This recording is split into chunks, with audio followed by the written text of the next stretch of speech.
یاد رکھیں کہ ایک دعا ہے برائے حفظ، وہ دلائل النبوہ للبیہقی میں بھی ہے، اور آج کل چھوٹے چھوٹے فضائل قرآن کے جو رسالے ہیں ان کے پیچھے بھی بزرگوں نے چھاپ دی ہے۔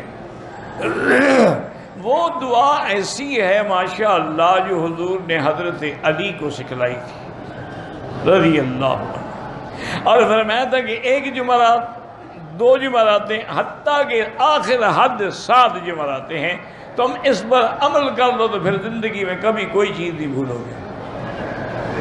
حضرت علی فرماتے ہیں کہ میں نے تو صرف 3 راتیں پڑھی، اور اس کے بعد سے لے کر آج تک میں کوئی ایک لفظ بھی نہیں بھولا۔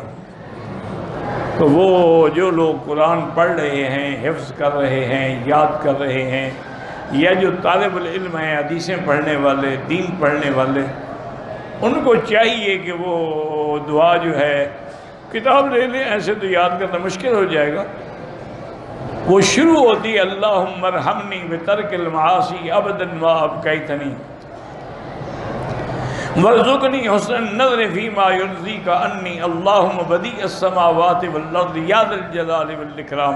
اس سے پہلے 4 رکعت نماز پڑھنی ہے، ہر رکعت میں ایک ایک سورت پڑھنی ہے، پھر یہ دعا مانگنی ہے۔ 1 جمعرات، 2 جمعراتیں، آخری حد 7 جمعراتیں ہیں۔ تو جو عمل کر لیتے ہیں نا جی، ہمارے ہاں تو مدرسوں میں پہلے اہتمام تھا، جو تحفیظ القرآن کے مدرسے تھے نا، تو استاد سب بچوں کو پہلے یہ دعا پڑھا، جمعرات 7 بیٹھ جاتے تھے، اور پھر 2 3 بچے کھڑے کر کے وہ منزل پڑھ لیتے، پھر دعا پڑھاتے تھے۔ اس کا فائدہ یہ ہوتا تھا کہ وہ بچے جب حافظ بنے تو پھر الحمدللہ ان کو کبھی کچھ نہیں بھولا۔